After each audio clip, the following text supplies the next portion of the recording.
Um encontro de corações, de espíritos. Talvez esse seja o melhor significado para a adoção. São aproximadamente 40 mil crianças em abrigos em todo o Brasil. Destas, apenas 6 mil estão disponíveis judicialmente para recomeçar a vida em uma nova família. Do outro lado, no Cadastro Nacional de Adoção, 33 mil pretendentes aguardam ansiosos o dia da chegada dos seus filhos. Para entender essa conta e saber como os processos ocorrem, fique ligado. Está no ar o Educação.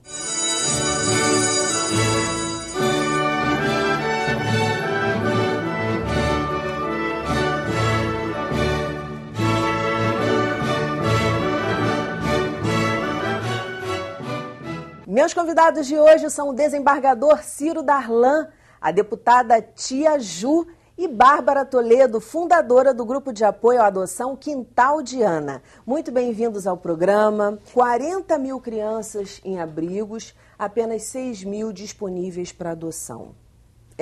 São números assim muito distantes, né? Nem toda criança que está em abrigo ela está disponível à adoção. Pelo contrário, né? Isso gera às vezes uma certa dificuldade de compreensão do leigo, né? Tem tanta criança, 40 mil, como é que eu não consigo adotar, como é que eu não consigo encontrar? Porque a grande maioria, talvez 80% das crianças que estão em abrigo, elas tenham família. Uma família desestruturada, uma família desorganizada, uma família negligente, uma família empobrecida, uma família aprisionada, né? Muitas crianças, seus pais estão presos, e o Estado cuida daquelas crianças. São pouquíssimas as crianças disponibilizadas, pelo número que você tem aí, apenas 6 mil estão disponíveis para adoção, ou seja, 6 mil daquelas que estão no Cadastro Nacional de Adoção. Todos esses números, eles não correspondem à realidade, não são 40 mil, muito mais, porque, ao contrário do que acontece com o gado, nós sabemos exatamente quantas cabeças de gado tem o Brasil, mas nós não sabemos qual é o número de crianças que estão em estado de abandono, qual é o número de crianças que está disponível para adoção. Esse cadastro é um cadastro muito recente, ele tem que ser alimentado pelos juízes de todo o Brasil, né? E isso ainda não há essa cultura, né, de todos os juízes com essa responsabilidade de alimentar esse cadastro. Por isso que eu acho que esse número é muito maior, tanto de crianças disponíveis para adoção, quanto de crianças que encontram-se em instituições de abrigamento. Além de tudo isso que o desembargador Ciro falou muito bem, nós temos a realidade dos processos de destituição do poder familiar que são muito demorados, porque há uma tentativa de reencontrar esses pais, de citá-los para que eles possam manifestar, fazer a defesa, né, garantir aí o contraditório, a ampla defesa, e igualmente uma tentativa de reintegrar essas crianças, né, junto a esses pais biológicos ou a sua família extensa, avós, tios, e isso acaba levando um tempo grande e empata a vida da criança que vai continuando naquela situação de abrigamento. E por outro lado, a regra de ingressar no Cadastro Nacional de Adoção é a criança ter o poder familiar destituído por sentença. E muitos juízes não chegam a esse ponto, né? Eles suspendem o poder familiar, mas não destituem. Então aquela criança fica no cadastro da comarca como uma possível criança para adoção, e aí corrobora, né, justamente com o que o doutor Ciro falou, são mais crianças disponíveis para adoção. Mas isso não aparece no Cadastro Nacional, porque para estar lá tem que ter a destituição do poder familiar. Gente, olha esse número, né? 40 mil, 6 mil e do outro lado 33 mil pessoas aguardando. A gente já comentou isso também em outras oportunidades que nos encontramos, você falando, poxa, às vezes tem uma tia que visita uma vez por ano e isso é suficiente para que o juiz muitas vezes não faça a destituição familiar. Como é que a gente muda isso? Onde que teria que ocorrer essa iniciativa para que todo esse processo efetivamente mudasse e se tornasse mais ágil? Vou falar da minha área, porque é justamente a área mais responsável por essa burocracia, por esse atraso. nós temos que mudar a mentalidade dos juízes, né? Nós temos que colocar juízes que tenham um compromisso com essa causa. Lamentavelmente, o que nós estamos vendo aqui no Rio de Janeiro, eu falo do Rio de Janeiro porque não conheço a realidade de outros estados, é que há juízes que são fundamentalistas. Por exemplo, há juízes que afirmam, se Deus não lhe deu um filho, é porque você não merece ter um filho adotado, né? São raciocínios fundamentalistas.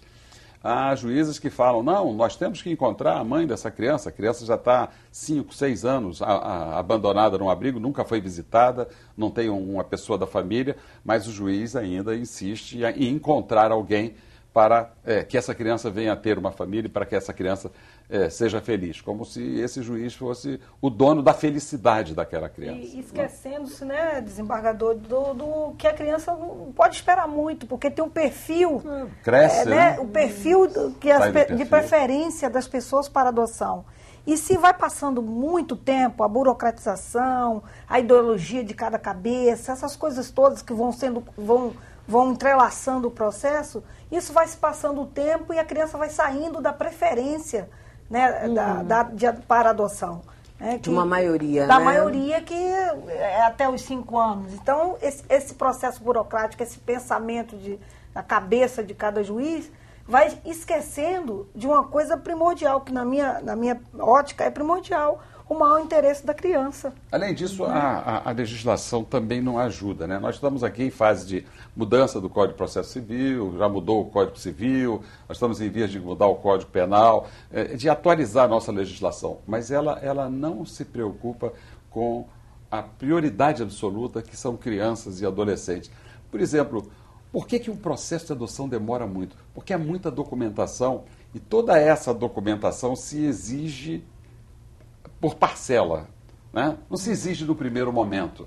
Se você disser para a parte, olha, para você entrar aqui com o processo de adoção, você tem que ter uma prova de que a família não existe, que já morreu, que tem a certidão de óbito, uma busca em que os endereços todos possíveis sejam já eliminados. Porque se você entrar, você é interessado, a Defensoria Pública, o advogado do adotante, entrar com um processo na Justiça, eliminando toda e qualquer dúvida burocrática, ao juiz só vai caber dar a sentença, prolatar a sentença. Mas fica por pedaço, né? O Ministério Público, então, é especialista nisso. Traga tal papel, aí traz o tal papel. Aí ele exige outro papel, aí pega o tal papel. Aí, não, agora eu quero saber se a mãe dessa criança mudou, está lá no interior do Acre. Isso é que atrasa o processo. Isso é que faz com que o processo, às vezes, dure 5, 10 anos, a processo de adoção aqui na capital do Rio de Janeiro, que está já com mais de 7 anos de duração. Quer dizer, uma criança recém-nascida, hoje já tem 7 anos. Será que ainda querem adotar uma criança com 7 anos? Pois é, eu quero falar dessas chamadas adoções tardias, as adoções de crianças maiores, mas antes eu queria jogar uma polêmica aqui, que eu até comecei com vocês antes do programa, e baseada naquele filme Juno que eu assisti, que a menina fica grávida, e aí ela não pode ter a criança, ela é uma menina ainda, enfim, e aí começa naquele processo de adoção que acontece nos Estados Unidos, que você escolhe os pais e tal, tem aquela entrevista. O que vocês acham dessa ideia? É claro que eu sei que aqui não ocorre, uma das justificativas seria, vai haver venda de crianças, vai haver, enfim. O que vocês acham dessa ideia, particularmente? Bom, eu penso que a nova lei da adoção, né, que alterou o estatuto, ela limitou bastante o que a gente chama de adoção direta, adoção consensual, porque, embora sejam duas coisas distintas, mas a gente vai entrar nessa discussão jurídica, né, técnica agora, mas justamente com esse medo da criança estar sendo comercializada, né? Há sempre esse preconceito com relação à adoção. A venda de criança é o pobre vendendo seu filho para o rico. Mas a gente tem que reconhecer o direito da criança de nascer, né, o direito à vida. O direito dessa mãe poder também dar esse filho em adoção e até escolher uma pessoa que ela confie.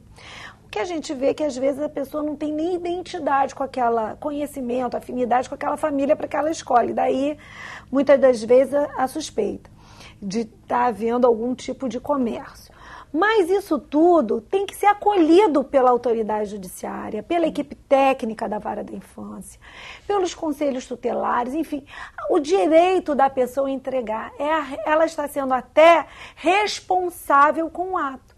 E isso evitaria N abandonos, né, que geram risco de vida para a criança. Né, as colocam numa situação de extrema vulnerabilidade. Então, nós temos que sair desse lugar de achar que a mãe biológica tem que ficar com o filho, né, porque esse filho não é um objeto de propriedade dela. Isso é um sujeito de direitos. E as autoridades competentes têm que passar a trabalhar em favor da criança, em defender o direito daquela criança. Um pensamento machista que ainda perpetua na nossa sociedade de que a criança, a mulher não pode de forma alguma se desprender. A responsabilidade toda sempre ainda está sobre a mulher. Tanto de cuidar como se ela deixar, abandonar é um insano, abandonar não, sim, mas ela colocar essa criança para adoção é como se ela estivesse cometendo um crime. Ela simplesmente está assumindo a incapacidade dela de cuidar, de amar essa criança, mas não está sendo irresponsável. Uma observaçãozinha. Mecanismos de controle para isso existem. E a possibilidade também, mesmo que você não conheça a pessoa, mas daquela entrevista que a gente vê, às vezes nos filmes, né? Ah, por que você quer ser mãe? Por que você quer ser pai? Conversar com esses pais pretendentes, né? Eu não sei, eu não sou especialista, eu não sou legisladora, eu não sou desembargadora, juíza, enfim. Como cidadã, né, eu acho que é uma opção. Algo tem que ser pensado e feito nesse sentido para preservar a dignidade tanto dessas crianças porque é muito triste você chegar para o seu filho e falar assim, você foi abandonado na via pública. Como ele se sente? É muito melhor você falar para o seu filho, você foi entregue para o juiz, para a vara da infância, por uma atitude de responsabilidade. Entendeu? Então, ainda que seja um reconhecimento da sua incapacidade de amar, de cuidar, mas é um ato de responsabilidade. Então, isso dá uma certa dignidade àquela criança. Então, vou deixar esse pensamento para reflexão. A gente vai para um breve intervalo e volta já já. Não desgruda.